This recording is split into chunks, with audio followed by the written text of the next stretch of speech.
Assalamualaikum warahmatullahi wabarakatuh, salam dan bahagia. Perkenalkan, nama saya Yani Haryani dengan NIM 2020 008131. Baik, di sini saya membuat video guna untuk eee, memenuhi persyaratan sidang skripsi saya yang dilaksanakan pada tanggal 26 September 2023 besok. Baik, langsung saja.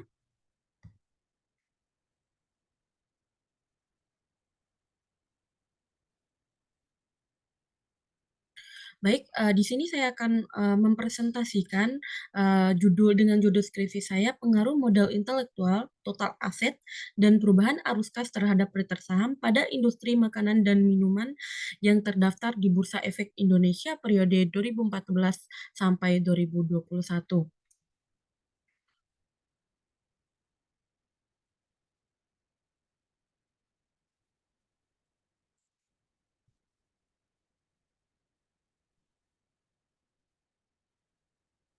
Untuk bab satu pendahuluan, nah selanjutnya itu latar belakang. Eee, sektor, industri Indonesia Sektor industri Indonesia, berkembang pesat dan berkembang positif bagi perekonomian nasional. Untuk membantu Indonesia menjadi basis produsen terbesar di Asia Tenggara, pihaknya itu membantu industri manufaktur nasional tumbuh sebesar 20,27% dengan mengubah fokusnya dari pihak komoditi base barang jadi.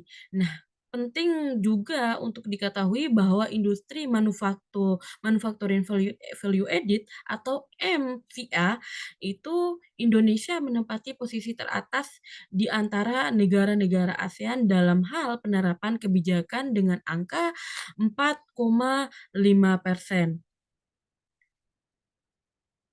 Nah, perusahaan makanan dan minuman ini tuh sangat menarik karena melayani, melayani kebutuhan dasar manusia. Nah, ada 272 juta orang yang tinggal di Indonesia ini, jadi sepertinya daya beli mereka ini tuh untuk makanan dan minuman ini akan sangat besar.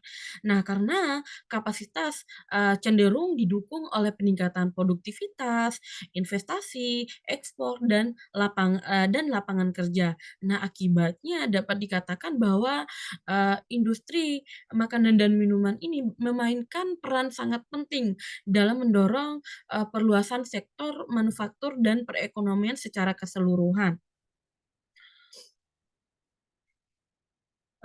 Baik, untuk selanjutnya itu rumusan masalah. Nah, untuk rumusan masalahnya itu, yang pertama, apakah modal intelektual berpengaruh terhadap return saham pada, perusahaan makanan dan minuman yang terdaftar di Bursa Efek Indonesia dari tahun 2014 sampai hingga 2021.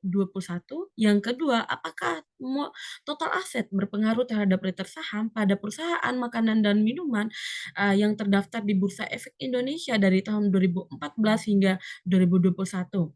Nah, yang ketiga atau yang terakhir, apakah arus kas, berpengaruh terhadap return saham pada perusahaan makanan dan minuman yang terdaftar di Bursa Efek Indonesia dari tahun 2014 sampai 2021. Nah, selanjutnya tinjauan pustaka.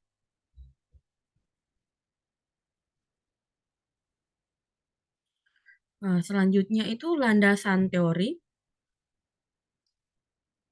Di mana yang pertama itu ada sinyal teori, yang kedua retas saham, dan yang ketiga modal intelektual, yang keempat total aset, dan yang kelima ini arus kas.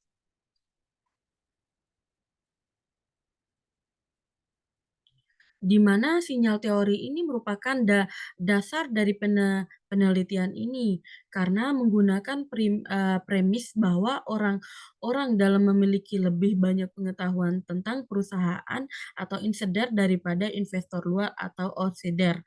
Nah, teori persinyalan ini diciptakan dalam ekonomi dan keuangan. Nah, teori ini saya dapatkan dari buku Gendro Wiono tahun 2021.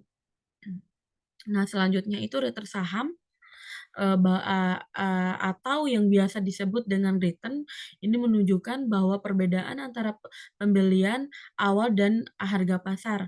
Nah, ditambah setiap pembayaran yang diterima ini sebagai akibat dari hak milik atau return, hak milik. Return investasi ini adalah faktor, lain yang mendorong investor untuk berinvestasi.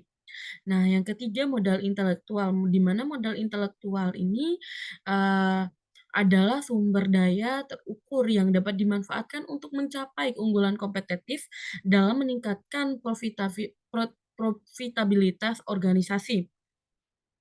Dan yang keempat ini total aset, yang di mana total aset ini metrik kinerja yang digunakan untuk mengevaluasi ukuran bisnis dengan membandingkan total penjualan dengan total aset.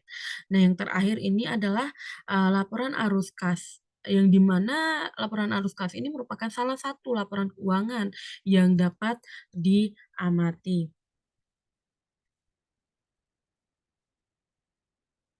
Nah, selanjutnya ini ada hipotesis.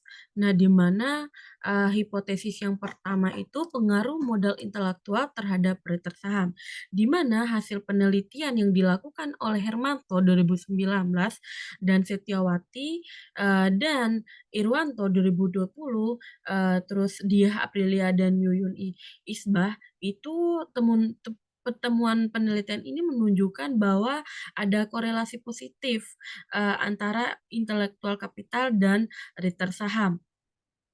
Yang kedua itu pengaruh total aset terhadap return saham, di mana penelitian Niputu Almakalia Almira dan Niluh Putu, 2020, terus Fitri Hanifa 2018 dan, Purnama Harjadi dan Juwita 21 dan Fitri Hanifa 2018 sama-sama menegaskan bahwa total aset berpengaruh positif dan signifikan terhadap nilai saham atau return saham.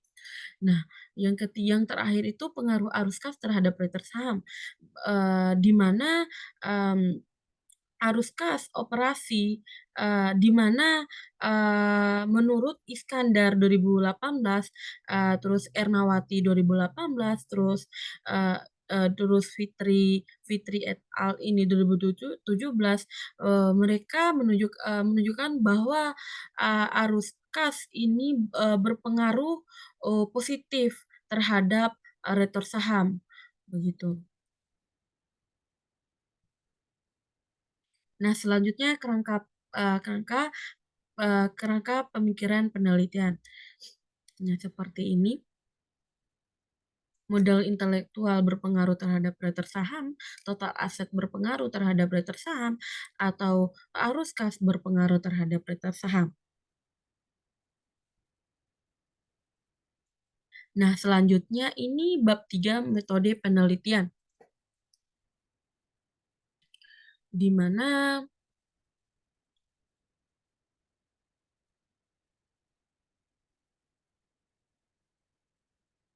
Di mana, yang pertama itu hasil penelitian, di mana metodologi penelitian ini mempertahankan pengumpulan dan analisis data kuantitatif atau data sekunder. Untuk definisi operasional dan indikator variabel yang di mana ada variabel bebas dan variabel terikat.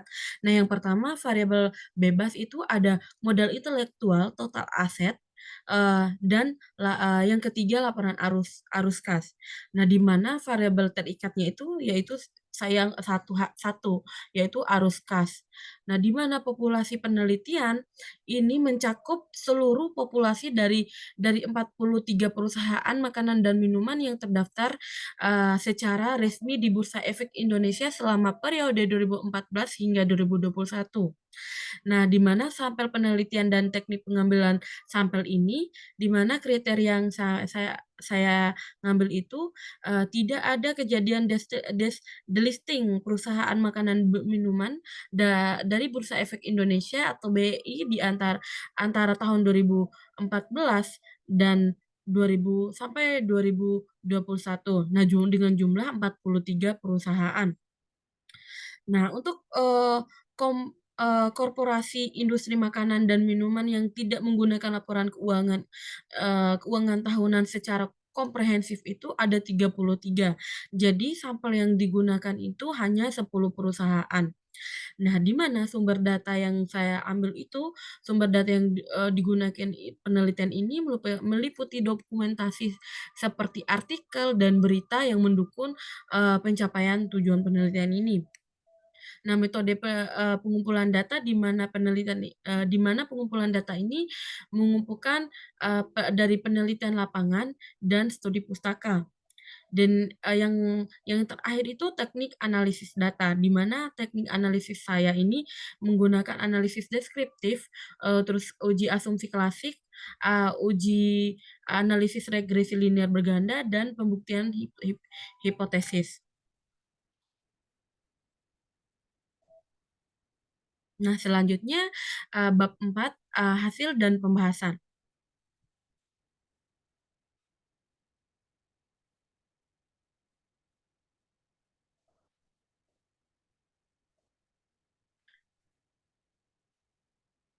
Nah, di mana untuk uji yang pertama itu, yaitu uji deskriptif.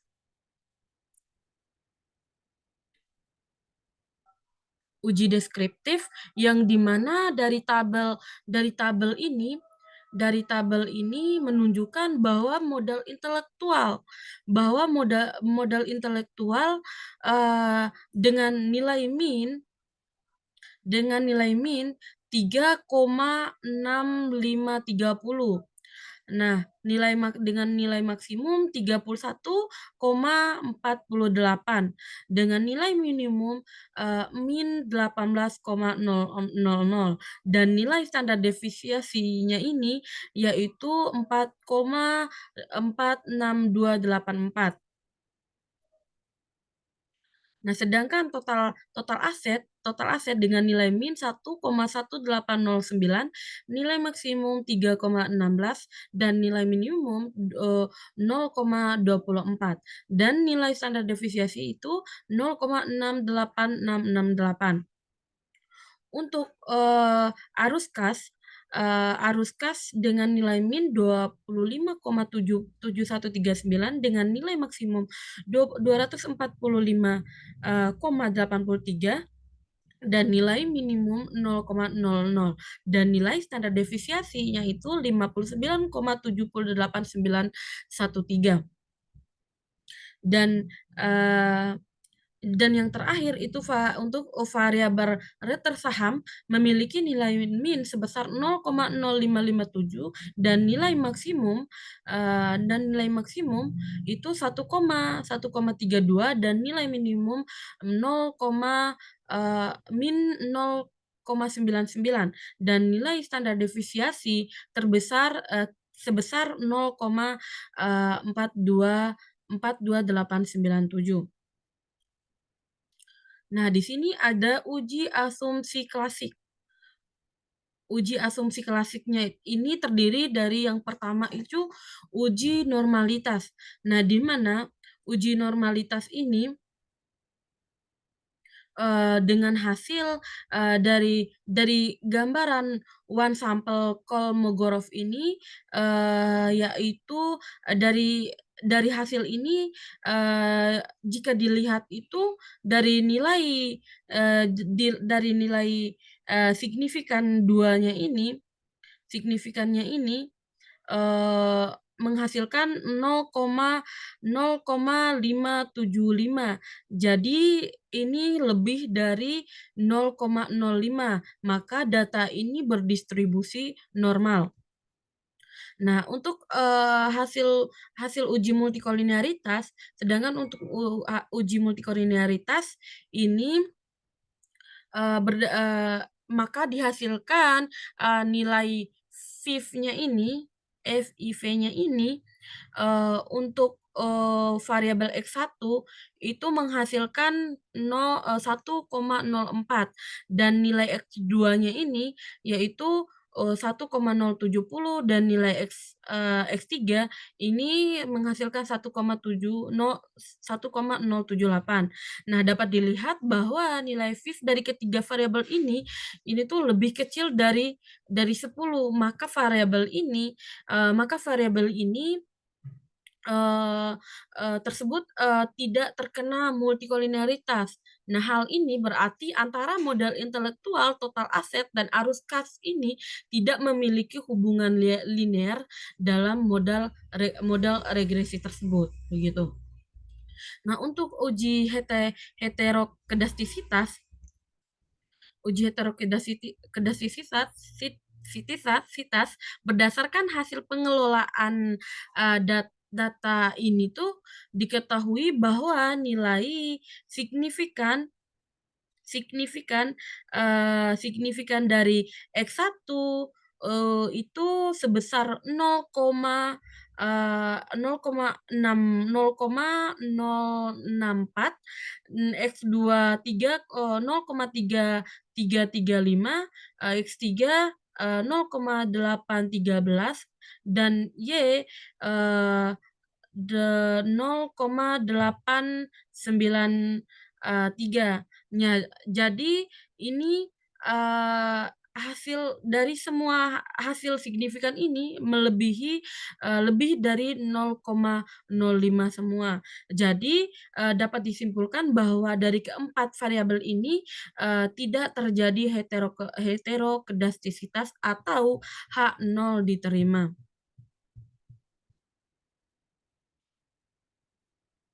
Nah, selanjutnya uji autokorelasi. Nah, di mana uji autokorelasi ini, eee, dengan nilai DW dari tabel Darwin-Watson ini, eee 5% dengan K 4, dan N-nya ini 80. Maka, DL-nya itu DL-nya 1,5600 dari tabel, dan DU-nya itu 1,7153, dan 4 DL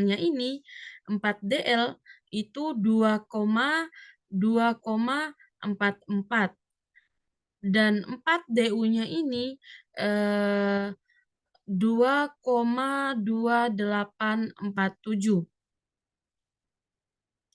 Jadi nilai hasil dari 4 DL-nya ini dihasilkan dari 4 dikurangi, 1,5600. Nah, untuk hasil 4 DU-nya ini,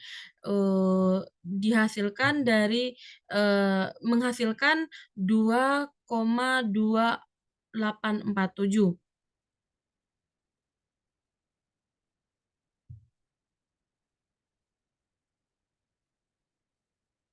4 dikurang, yang ini untuk, penghasilan yang ini.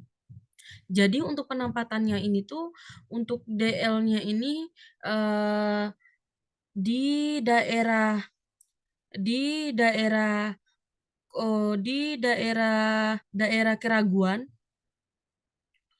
sela-sela daerah korelasi positif dan daerah keraguan. Untuk DU-nya ini di daerah sela-sela daerah keraguan dan tidak ada autokorelasi. Nah, sedangkan u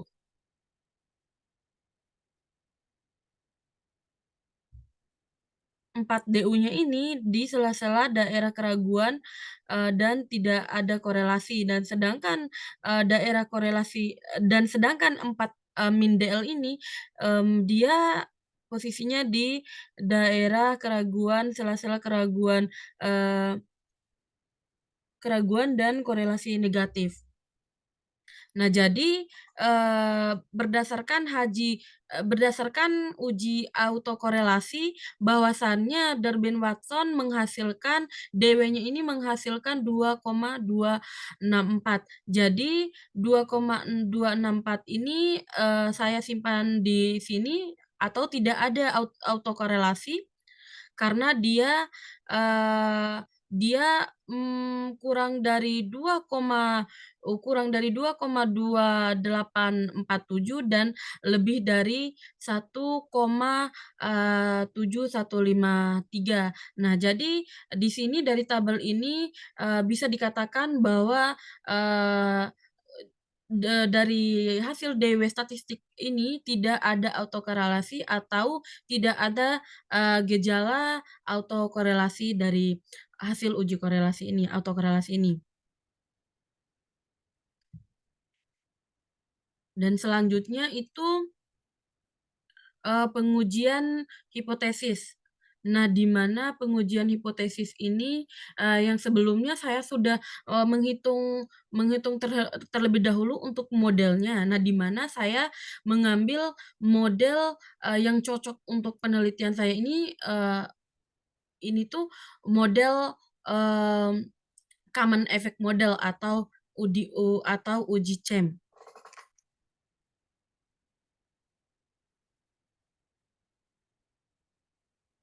Nah, di mana untuk nilai uji uji parsial atau uji T-nya ini, dengan data sampelnya itu tadi kan untuk K-nya ada 4, variabelnya itu ada 4, untuk jumlah sampelnya itu 80 dan,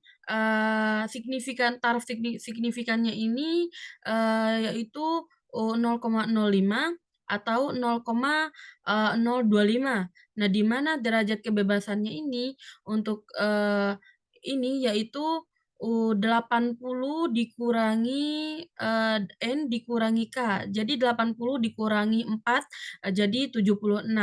Jadi dari hasil uji parsial uji T-nya ini, uji T ini berdasarkan, taraf di atas, ini yaitu bahwa, X1 atau modal intelektual berpengaruh terhadap, return saham yang di mana statistiknya ini yaitu 4,67799 dengan p-value, 0,0000. Jadi hasil, ini tuh menunjukkan bahwa pengaruh X1, atau modal intelektual terhadap nilai Y atau return saham, ini signifikan karena uji statistiknya itu berada di atas, T-tabel dan T-tabel dan p-value-nya itu di atas 0,05 begitu. Dan X2 atau total aset, ini, terhadap, return saham, nah di mana dengan uji T statistik menghasilkan 1,123244 dengan p-value 0,262649. Jadi, dari hasil tersebut ini menunjukkan bahwa pengaruh X2 atau total aset ini terhadap, variabel Y atau return saham tidak signifikan karena, dari uji statistik berada di bawah T-tabel dan p-value, T-tabel dan p-value-nya itu di atas, 0,05 begitu. Terus, untuk, X3-nya ini atau arus kas, ini, dengan uji T statistik itu menghasilkan 0,664048 dengan p-value, 0,5087.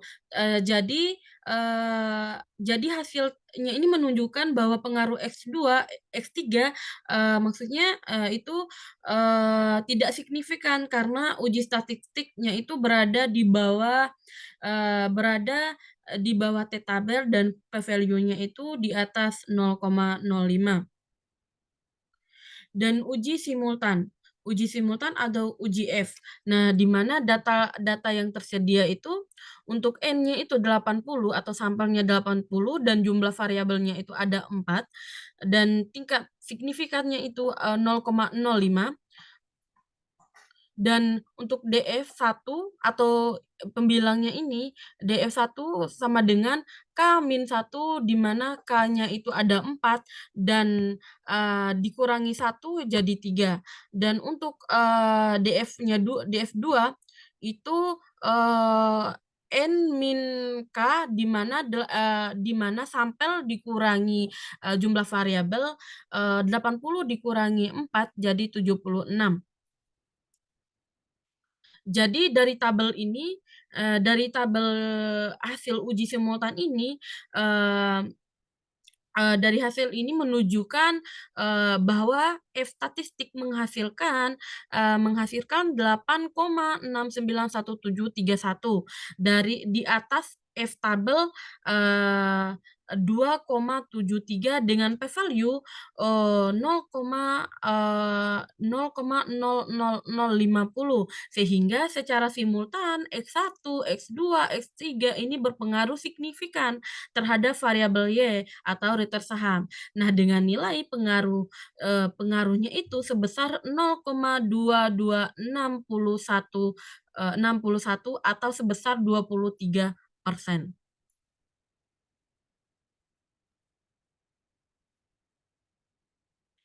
Baik untuk pembahasannya sendiri Untuk pembahasannya sendiri, di mana di sini hubungan variabel independen terhadap, return saham ini yang di mana modal intelektual ini, berpengaruh positif dan signifikan terhadap return saham. Nah, sedangkan total aset ini berpengaruh negatif dan signifikan terhadap return saham. Dan untuk arus kas ini berpengaruh negatif, dan signifikan terhadap, return saham, begitu. Eee, Baik untuk bab 5 penutup untuk penutup, jadi kesimpulan dari, eee eee eee, dari, pembahasan yang saya bahas dari tadi, yaitu, modal intelektual berpengaruh positif dan signifikan terhadap return saham pada perusahaan makanan dan minuman yang terdaftar di Bursa Efek Indonesia periode 2014 sampai 2021. Nah, yang kedua itu total aset berpengaruh negatif terhadap dan signifikan terhadap return saham. Dan yang ketiga itu arus kas berpengaruh negatif dan signifikan terhadap return saham. Nah, untuk sarannya, untuk penelitian ini, masih terbatas, pada satu variabel dependen dan 3 variabel independen saja.